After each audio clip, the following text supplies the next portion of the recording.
આગળ પાછળ બે બાજુ પકાવીને આપણા થેપલાને આપણે બહુ પકાવવાના છે નહીં. થેપલા તરત જ પાકી જશે. થેપલા એકદમ જ સરસ થયા છે. આ સરસ થઈ ગયું હશે. હું લઈ લઈશ એની અંદર જુગુનો એટલે સિંગદાણાનો ભૂકો. એકદમ કૂણા જાણે લાગે બાજરાના ઢેબરા. આ બન્યા છે સિંગોડાના લોટના.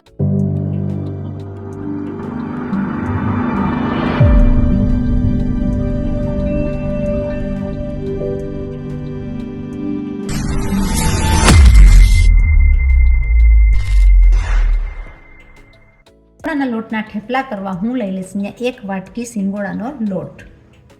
સિંગોડાના લોટની બદલીમાં તમે સામાનો લોટ પણ લઈ શકો, રાજીગરાનો લોટ પણ લઈ શકો. સિંગોડાના લોટ સાથે હું લઈ લઈશ અડધી વાટકી બટેટાનું છીણ.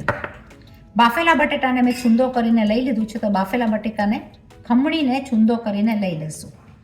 એની અંદર કરી લઈશું બધો જ મસાલો. હું લઈ લઈશ માપથી મીઠું, અડધી ટીસ્પૂન જેટલું મરી પાવડર, અડધી ટીસ્પૂન તલ, અડધી ટીસ્પૂન લઈ લઈશ જીરા પાવડર. સ્વાદ વધારવા માટે સૂકા મરચાંને આપણે ક્રશ કરીને લઈ લઈશું. સાથે થોડું એવું લઈ લઈશું આદુ મરચાંની પેસ્ટ. સાથે સ્વાદ વધારવા હું લઈ લઈશ અડધી ચમચી ખાંડ. ભાઈ આપણે નાખ્યું છે ગળાશ, તો ગળાશની સાથે સ્વાદમાં આપણે લઈ લઈશું થોડું એવું ખટાશ. ખટાશમાં મેં લઈ લીધું છે લીંબુનો રસ. લઈ લઈશ હળદર. હળદર ઓપ્શનલ છે. થેપલાને સોફ્ટ બનાવવા માટે હું લઈ લઈશ અને 2 ટેબલ સ્પૂન જેટલું દહીં. દહીંની સાથે આપણે થોડું એવું લઈ લઈશું તેલ. થેપલાને સ્વાદમાં વધારવા માટે અને દેખાવમાં સરસ લાગવા માટે હું લઈ લઈશ ધાણા. આ બધી જ વસ્તુને આપણે ચમચી વડે કરી નાખશું મિક્સ. આને આપણે બહુ મસળીને નથી કરવાનું, કારણ કે બટેટા અને દહીંનું મિક્સિંગ લોટને ભેગું કરી નાખશે. એનું મોઇશ્ચરમાં પણ લોટ આપણો થોડો ઘણો મિક્સ થઈ જશે. આપણને જોશે થોડું એવું પાણી, તો આપણે થોડું પાણી નાખીને છડકાટથી લોટ બાંધી લઈશું. હું થોડો છડકાટ કરીને લોટને બાંધી લઈશ હાથેથી. આ બધી વસ્તુને આપણે સરસ રીતના મિક્સ કરી નાખશું. આનું બાઇન્ડિંગ 1 ટેબલ સ્પૂન પાણીની અંદર જ થઈ જશે. તો આ થેપલા આપણા થશે ફરાળી, એકદમ સ્વાદિષ્ટ સિંગોડાના લોટના. સિંગોડાના લોટનું બાઇન્ડિંગ એકદમ સરસ થઈ જશે. તમે જોઈ શકો છો ઓટોમેટિક એનો લોટ બંધાવા માંડ્યો છે, કારણ કે આપણે બટેટાનું જે છીણ લીધું છે એ કરી નાખશે લોટનું બાઇન્ડિંગમાં મદદ, અને દહીં અને તેલ કરશે સોફ્ટ. એટલે હું બનાવતી હોઉં છું મારા થેપલા ફરાળના આ રીતના, ગમે એ ફરાળી લોટના. આપણે થોડો એવો તેલનો હાથ લઈને એને રાખશું 2 થી 3 મિનિટ. વધારે લાંબો સમય લોટને રહેવા નથી દેવાનો કે એનું મોઇશ્ચર વધારે નીકળે અને ઢીલો લોટ થઈ જાય. આ લોટ એકદમ બરાબર છે આપણા થેપલા વણવા માટે. આપણે બનાવી નાખશું ફરાળી શાક. ફરાળી શાક માટે મેં લઈ લીધા છે બાફેલા બટેટા 4 થી 5. બાફેલા બટેટાના કરી નાખશું પીસીસ. તેલ અને ઘી ગરમ થશે. આપણે લઈ લઈશું એની અંદર જીરું, 2 લીલા મરચાં, થોડા એવા લીમડાના પીસીસ. ગેસની ફ્લેમને કરી નાખશું સ્લો. આપણે લઈ લઈશું એમાં તલ. તલની સાથે હું લઈ લઈશ 1 વાટકા જેટલા બટેટાના કટકા.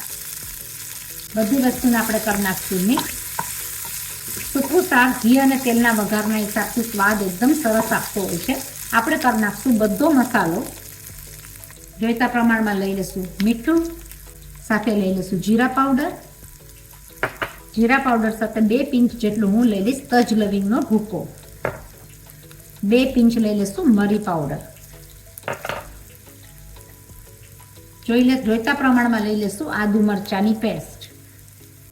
આદુ મરચાંની પેસ્ટ સાથે આપણે ખાંડ ઓપ્શનલ છે. ખાંડ તમે યુઝ કરતા હોય તો થોડી એવી ખાંડ લીધું છે, તો ગળાશ ખટાશના બેલેન્સ માટે આપણે લઈ લઈશું થોડું લીંબુ. લીંબુની સાથે હળદર ખાતા હોય તો તમને પિંચ ઓફ હળદર.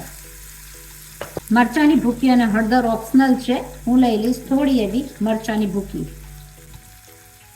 તીખું જેવું તમારા ઘરમાં ખવાય એવું. બધી વસ્તુને કરી નાખશું આપણે મિક્સ. કરેલો મસાલો બળી ના જાય એની માટે હું લઈ લઈશ થોડું એવું પાણી. ઉપરથી નાખી દઈશું આપણે ધાણા. સ્વાદ વધારવા માટે હું નાખી દઈશ એમાં ચીલી ફ્લેક્સ. જ્યારે આપણું શાકનું મિક્સિંગ એકદમ સરસ થઈ ગયું હશે, હું લઈ લઈશ એની અંદર જુગુનો એટલે સિંગદાણાનો ભૂકો. સિંગદાણાના ભૂકાથી થોડું ઘાટું આવી જશે, રસબસતું થઈ જશે અને ગ્રેવીવાળું શાક ફરાળનું બહુ જ સરસ લાગશે. તો મેં લઈ લીધું છે થોડો એવો સિંગદાણાનો ભૂકો. આપણે એને આમાં જ થવા દેશું 2 થી 3 સેકન્ડ બંધ કરીને.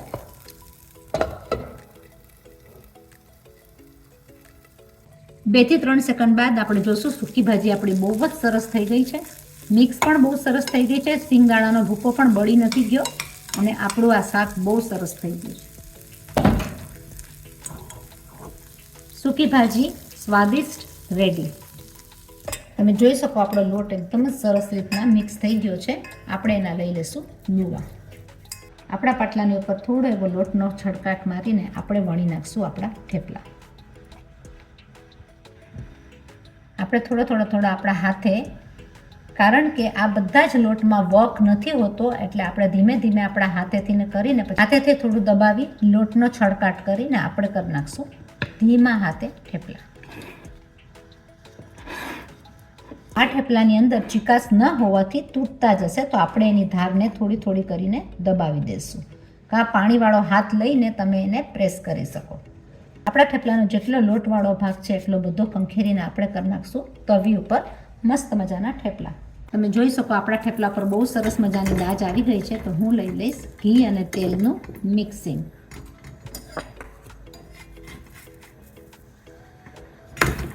થોડું એવું આપણે નાખી દઈશું એની અંદર તેલ. આપણે થેપલાને બંને બાજુ ફેરવીને મીડિયમ તાપ ઉપર પાકાવી લઈશું અને પકાવ્યા પછી તમે જોઈ શકો છો થેપલા આપણા બહુ જ સરસ થયા છે. સિંગોડાના થેપલા એકદમ જ સરસ મજાના સૂકી ભાજી સાથે આપણે થેપલા ઉતારી લઈશું બધા આ રીતે. લુવા ઉપર વજનવાળી થાળી મૂકીને આપણે પ્રેસ કરી નાખશું થેપલાની સાઈઝ. આ એક બીજી રીત છે થેપલા કરવાની. પ્રેસ કરીને આ બધા થેપલા જેની અંદર વક ન હોય એ તમે આ રીતના કરી શકો અને આપણા થેપલા થઈ જશે એકદમ પ્રોપર ઇઝી રીતના, સહેલી રીતના. ઘરની અંદર કોઈ પણ કોથળી પ્લાસ્ટિકની બેગ રહેલી હોય એનાથી તમે આ થેપલા કરી શકો. એકદમ જ સરસ મજાના થશે. ઉપવાસની થાળી જુઓ તમે, ઉપવાસની થાળી એટલી સરસ મજાની આપણે બનાવી નાખ્યા સિંગોડાના લોટના થેપલા. અને થેપલા તો કેવા એકદમ કૂણા જાણે લાગે બાજરાના ઢેબરા. આ બન્યા છે સિંગોડાના લોટના થેપલા અને એકદમ સરસ મજાનું સૂકું એનું શાક. તો ફરાળી શાક એકદમ સરસ લાગે. એની સાથે છે મસ્ત મજાનું ઘરનું દહીં, લીલા મરચા, લીલી ચટણી ફરાળની. તો આપણે આ બનાવીને ખા એકદમ સરસ મજાના સિંગોડાના લોટના થેપલા સાથે સૂકી ભાજી અને સ્વાદ છે અનેરો. આની રેસીપી જોવા માટે જાઓ મારી ચેનલમાં લાઈફ ઇન ઓસ્ટ્રેલિયા બીનામાં સબસ્ક્રાઇબ કરો, લાઈક કરો, શેર કરો. ફરાળની થાળી હાજર છે શ્રાવણ માસના એકટાણાના ટાઈમમાં.